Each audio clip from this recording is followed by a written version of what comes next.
প্রথমে কয়েকটা বই এবং পত্রিকা নিয়ে আরম্ভ করেছিলাম। তো এখন প্রায় আমার 15,000-এর উপর বই।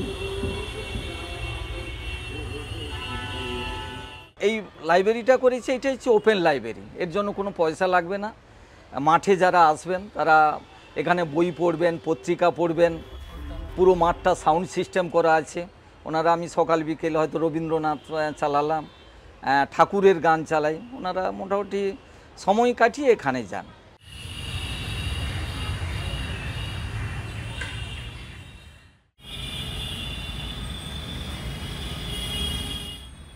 দক্ষিণ চব্বিশ পরগনা।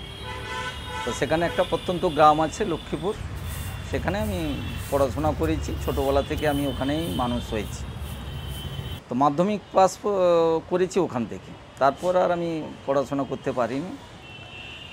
88-এ আমি, বাবার ইচ্ছে হলো তখন কম্পিউটার এসছে, কম্পিউটার শেখার জন্য তখন স্থায়ীভাবে কলকাতায় আমি বসবাস করি। আমি এই জয়পুরিয়া কলেজের কাছে একটা কোচিং সেন্টার ছিল, ওখানে আমি কাজ করতাম। তারপর 2010-এ আমি ওখান থেকে ছাড়ি, যে এত কম মাইনেতে আমার চলবে না। তখন এই মাঠে একজন কাউন্সিলর তখন ছিলেন, কাউন্সিলরকে বললাম, তখন এখানে আমাকে কাজ দিলেন। তো তখন মাইনে ছিল 2700 টাকা। তা এখানে যখন এসে দেখলাম একটা ফাঁকা মাঠ, সেই বছর প্রথম এখানে সিকিউরিটি নেওয়া। তা তখন থেকে আমার চিন্তা হলো যে আমি কিছু একটা করি, এই মাঠটাকে সুন্দরভাবে যদি আমি সাজাতে পারি।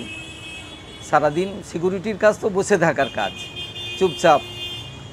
তো তখন আমি সেই শপথ নিলাম যে ছোটোবেলা থেকে একটা ইচ্ছে ছিল যে কিছু একটা সমাজের জন্য করি। তো সেই সুযোগটা আমার যেন এখানে এসে গেল। তো সেই চিন্তাভাবনা নিয়ে কিছু প্রথমে বই পত্রিকা রাখার চেষ্টা করলাম। আমি যেহেতু লেখাপড়া বেশি করতে পারিনি, তো আমার ইচ্ছে আছে গরিব ছেলেমেয়েরা যাতে পড়াশোনা করুক, তাদের কিভাবে বই সংগ্রহ করতে হবে সেইগুলো আমি চেষ্টা চালিয়ে যাচ্ছি। তো এই মনের ইচ্ছেটা আছে তো, যে একটা কিছু করি, বা এই গরিব ছেলেমেয়েরা যাতে আরও মানে আমার থেকে এগিয়ে যাক।